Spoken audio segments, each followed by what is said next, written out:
one. Let's go. You're about to experience action like you've never heard it before. Action sports, celebrities, badasses, and massive interviews. All coming to you from the Polaris Razor Studio. This is Jim Beaver's Project Action, exclusively on Podcast One.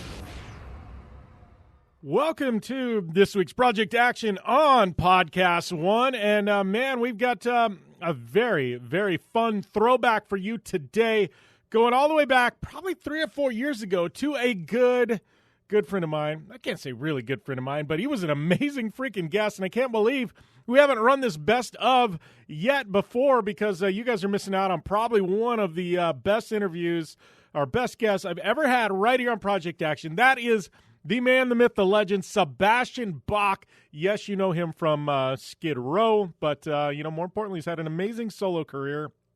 And Sebastian Bach had him on the show a couple of years ago. He was getting ready to do a television show and popped up on the show. And we had a great conversation on his history, music, and a little bit of everything in between. So you definitely want to listen to this one if you're a fan of music, 80s bands, Skid Row, Sebastian Bach, whatever. Just, it's good stuff, and I think you're going to enjoy it. So thanks to everybody who's tuning in today. Yes, we're the podcast where anything goes. You never know who our guest is going to be or what we're going to talk about, but it's going to be epic. Sometimes it's music, pop culture, gaming, racing, sports, MMA, wrestling. You never know where we're going to go, but it's always a ton of fun here. Please go over to Apple Podcasts, hit that subscribe button. Please leave a rating if you can. That's right, 1 through 5 stars definitely helps us out. And, you never know what guests we're going to get, but if you chime in and hit me up at JimBeaver15 on social media, you can give us an idea of what guests you would like to hear right here on this show. Yeah, this is a fan-driven show, and we like to hear from you guys. Yes, you, the listeners. So, hit me up on social media at JimBeaver15 and let me know what you think.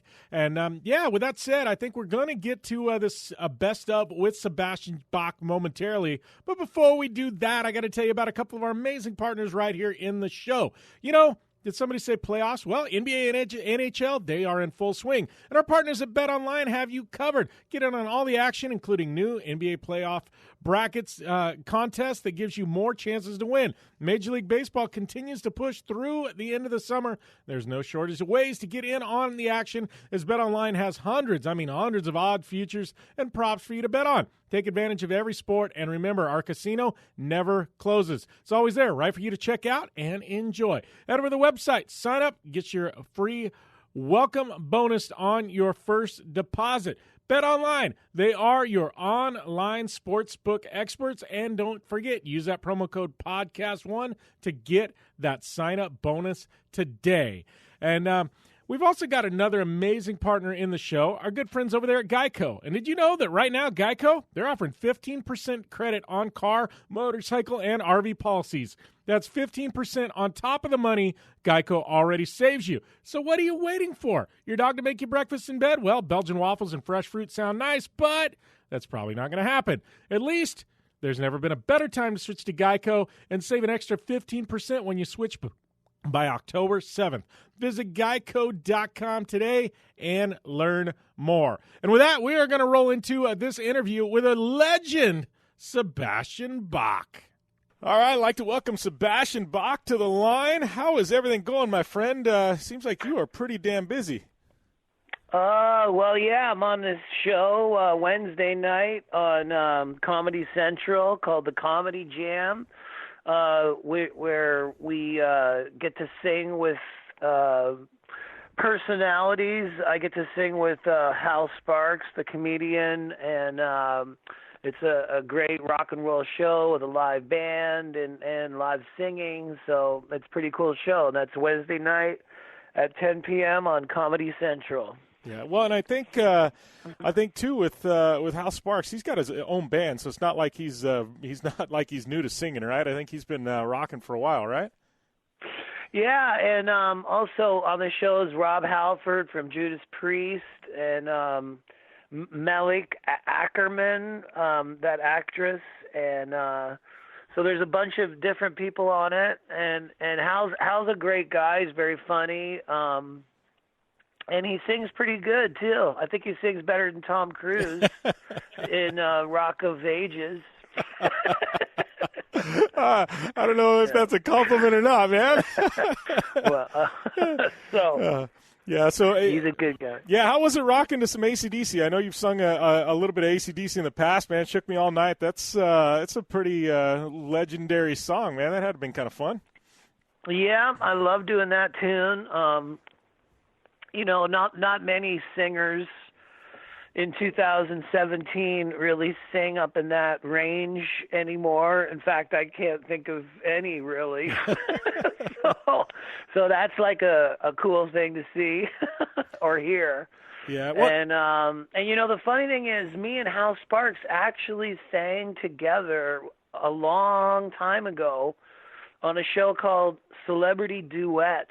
On NBC. I can't even remember. I think it was 18 in Life, yeah, by Skid Row. And that was a show we did with Smokey Robinson. I can't even remember what year this was, but it was I remember the show vaguely, not necessarily you guys on there, but I remember the show. I'm trying to think, man. That was a while back. Wow, you're digging deep, man. That was a long time ago, but it was funny because they go, "Who are you singing? Who am I singing with on this show?" And they go, "Hal Sparks." I go, "This is like our second time doing this." So that was kind of cool. Yeah, maybe we'll put a record out together. Yeah, right? Yeah. Well, it's funny. Yep. It's funny. They asked me, this whole thing, this interview, and they go, you want to get Sebastian Bach on your show, and I'm like, well, shit, yes, we want to get Sebastian Bach on my show, but it's funny because I get people all the time. I interview so many people in different genres and everything from race car drivers to action sports and everything else and fighters and stuff like that. And everybody goes, man, what gets you excited over an interview, and everything else? And I'm like, well, I don't know. It's like I do so damn many of them. And I'm like, I just have to know when I'm excited to do an interview, And then all of a sudden Sebastian Bach comes up and I'm like, well, this is what gets me fucking excited for an interview, right? I mean, I grew up listening to your tunes, cool. So it was like – yeah. Well, I'm like one of the dudes that makes the music while the extreme sports are happening. Yeah. So there's my tie-in. You might hear Youth Gone Wild on a motocross event as some guy's doing a flip up in the air. Which is funny, or something like that. Which is funny you say that because I just get done racing this past weekend, right? And we're at this event, the UTV World Championship, and I've got my playlist on my phone, that I always listen to before I get in the race car. And Youth Gone Wild is one of the tunes in the playlist. So it was just, it's funny. Go. You got that. That's what I'm talking about. Yeah, you got that, and you got Welcome to the Jungle, and you can almost probably name the songs that are on that playlist, but it's like, it's so funny you bring that up because it's seriously, it's become like it's become like a song that you go to any action sports show or it's there, it's what's playing. It's in the rotation. There's some snowboarder or skier, I can't remember his name, although I follow him on Twitter, and that's like his tune. And I had to tweet him, and I had to go, "No, dude, that's my tune."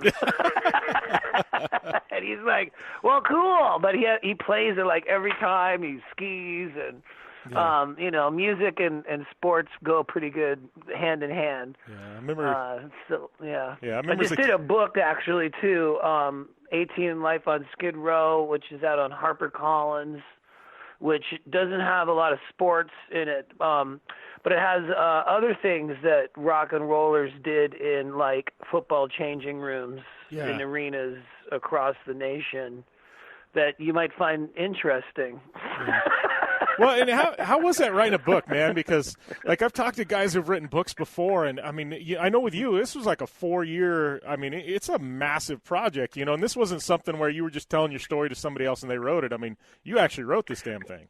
Yeah, I wrote it, but I mean, you can take whatever route you want. I could have put it out 3 or 4 years ago when they first asked me, and not have any say so or interest in it. But books are forever. Books are forever and ever and ever and ever. So I wanted it to be worth reading. Yeah. Well, number one. Yeah. Well, and how is that? I mean, because now in this day and age, everybody's got a damn iPhone and they're taking pictures and capturing this Right. and that. But, I mean, some of this stuff, the only people that knew were you and the guys that experienced it. It was all in your head. How was it digging that deep to pull that stuff out? Because it really had to go deep into thought to remember, the details of a lot of these stories, right? That's why I considered myself lucky to be offered to do it, while I could still remember what the heck happened. Although Keith Richards' book is probably the best rock book, and he did it late in his life, and I'd like to do another book soon. People have a fascination with that time period, and it was before the internet, so there's not all these stories and pictures, like everything is not documented. Yeah. So like a lot of the pictures are all of them are from my own personal archives of like my scrapbooks. So there's probably only one copy of these photos until now. So that felt great,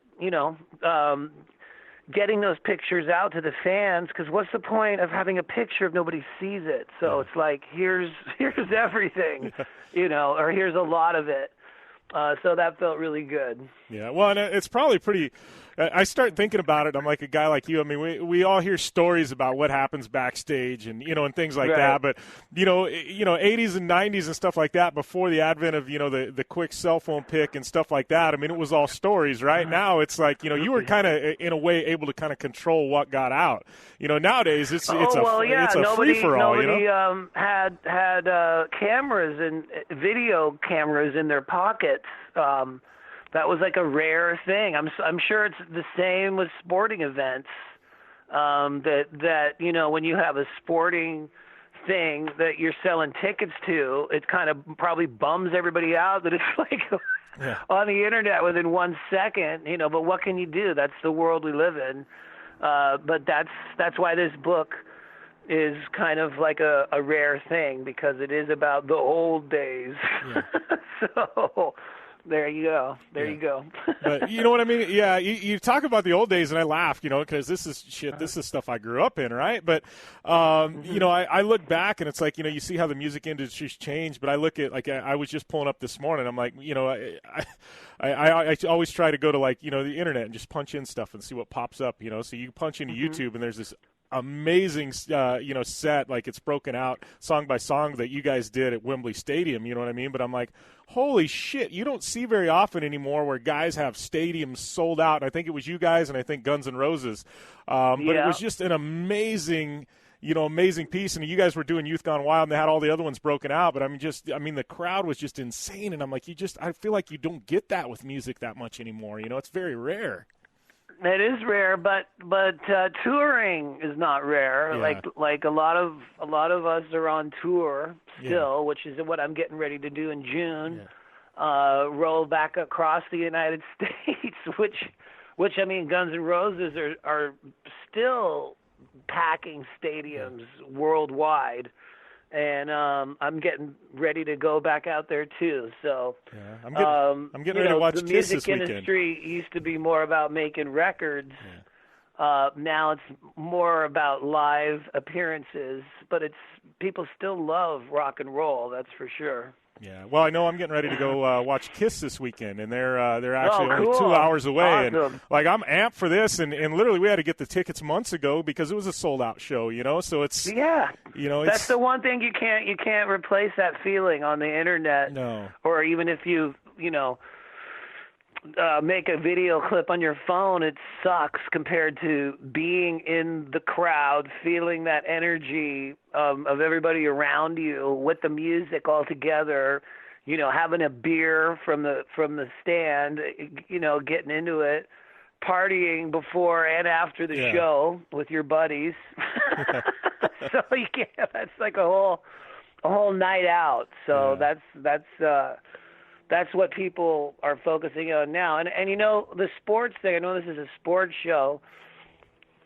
I haven't been on the road in a couple months, so right now I'm just like training to go back out there, which means running as much as I can and yoga, and then as the gigs get closer, I'll be singing every day and rehearsing, and So that's the mode I'm in right now. Yeah, well, and that, yeah, kind of the same as being an athlete. In a lot of ways, it is actually. Oh, absolutely, and I think I don't think you guys get your the credit you guys are due, but to go up there and do a set. I think that people with good reason, focus on the partying side of music or in a touring band.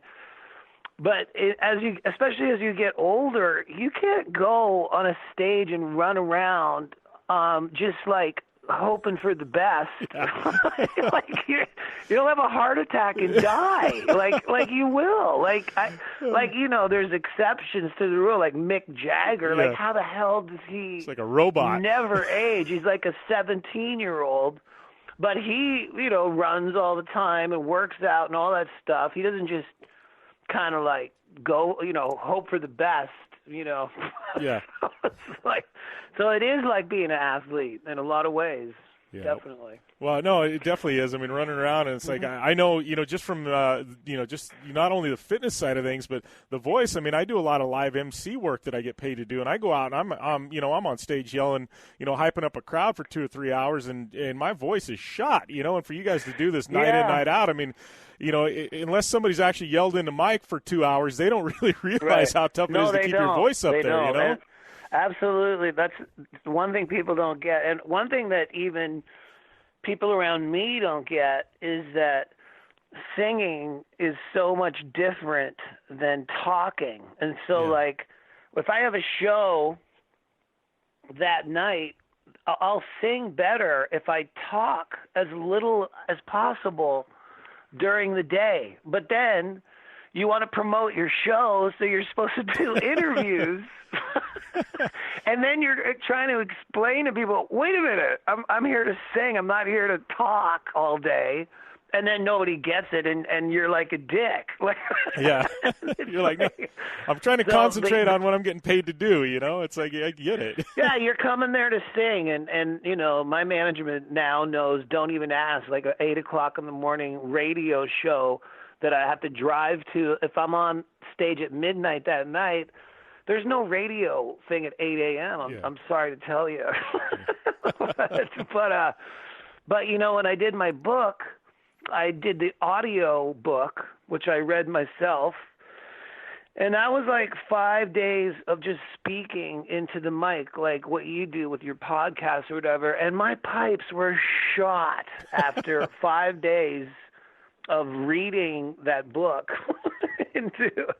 I was like, oh. And so singing is different than talking, because you're going up and down the muscle. Yeah. Not just hitting the same spot over and over and over. Yeah. How was that reading your own book? I mean, to me, it wouldn't make sense for it to be in anybody's voice but yours. But when you're reading through this, do you ever look and go, God damn, we did some wild stuff back in the day, when you're reading through these stories, Yeah. When I read it into the audio book, into the microphone, I wasn't aware of how many fights I got in. It was like every page, here's a fight, here's a punch in the face, here's a kick in the face, he's gonna get in a fight. It's like, Jesus Christ. If you like action, there's a lot of action in this book. Like there is. Like I think there was one story, and I've only read bits and pieces of the book. I literally have it on my iPad to read. That's cool. But and I've just started. But there's a story. There was a story in there. I think you guys were. I think it was a Motley Crue concert, and you got amped up, and you ended up elbowing like a Hell's Angel in the nose or something like that. Yeah, he didn't like that. No, yeah. Sounds like you guys ended up partying later, and everything was good. But I got hairy for a minute. That's the beautiful thing about my book. Okay, like if you dig me, you'll probably automatically dig the book. But if you don't dig me, the very next page, I get my nose broke by the Hells Angels. So there you go. So it's perfect. What more could you want? Yeah. That's That's pretty funny. Yeah. So how is it you I mean, the whole music industry as a whole has transitioned. I mean, like you said, it used to be about record sales. And I mean, I was a guy who, it was all about albums. And you just stacked up in my bedroom, and things like that. And now everything's gone to the digital format. And, it's 99 cents a song. And then they've got subscriptions and this and that. I mean, you as a musician, I mean, how's this whole transition been? I mean, is it tougher to make money now? Is it easier? I mean, everything's at everybody's fingertips. It's not tougher to make money because there's this thing called meet and greet that didn't exist before, which is the easiest way to make money in the history of making money. But anyways, hi, this is me. This is me meeting you. This is me greeting you. Yeah. Hi, how are you? Hi. Hey, what's up?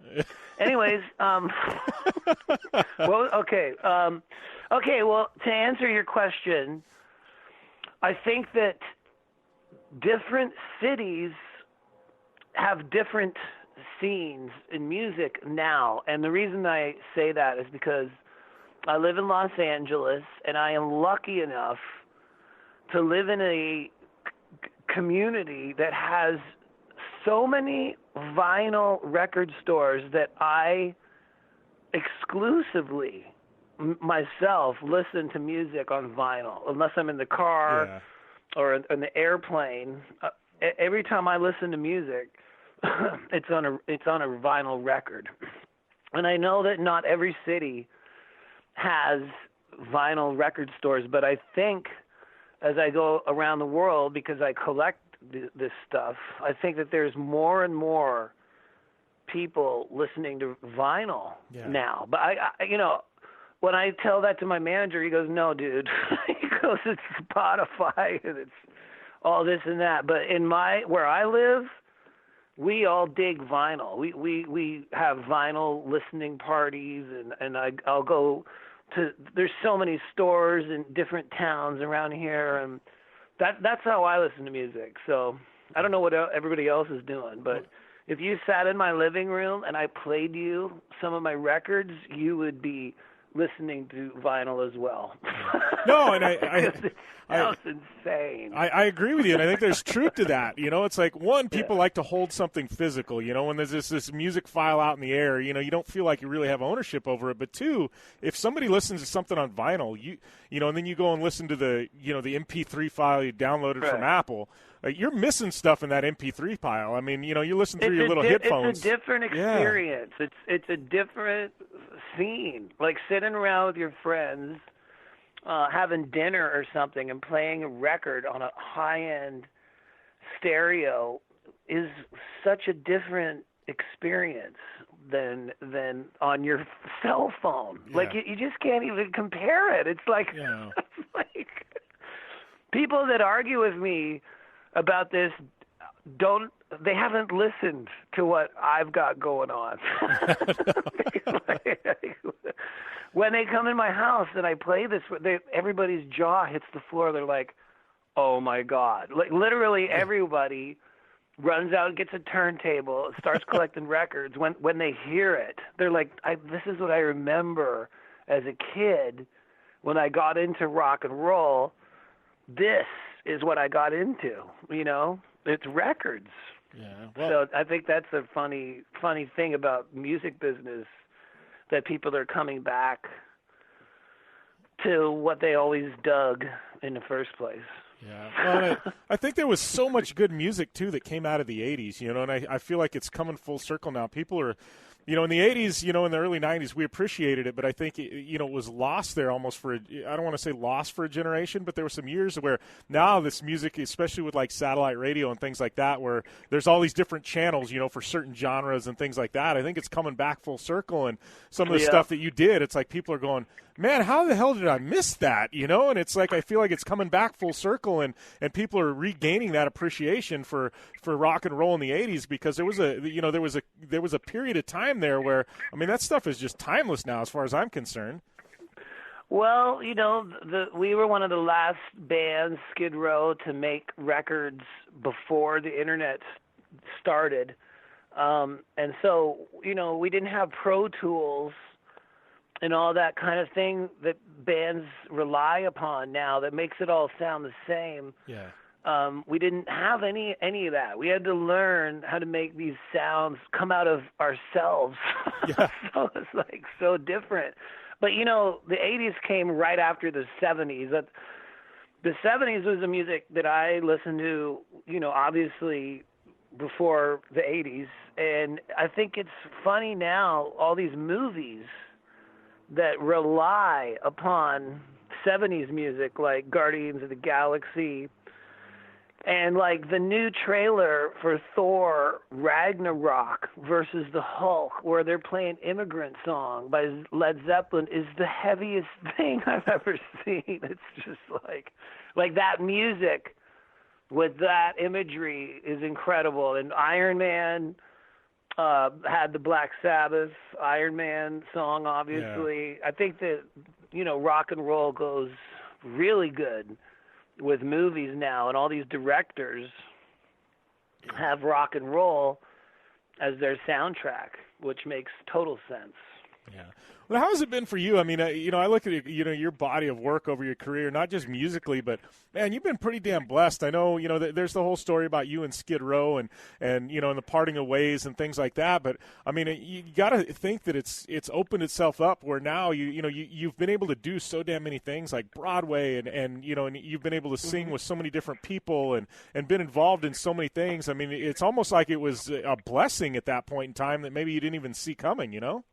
Well, I've heard that from some interviewers. I don't really look at it like that myself because I don't see a reason why we can't still play gigs and be together anyway, because it doesn't really – I don't see the reason why not to. But anyways, for me, I get to do stuff like the Gilmore Girls and Trailer Park Boys on Netflix, which are two completely different shows. Yeah. But both are very popular and people like them. So I get to do a lot of that kind of thing. And I'm looking forward to doing another book, and I'm going to start another record soon. So I get to do a lot of fun things.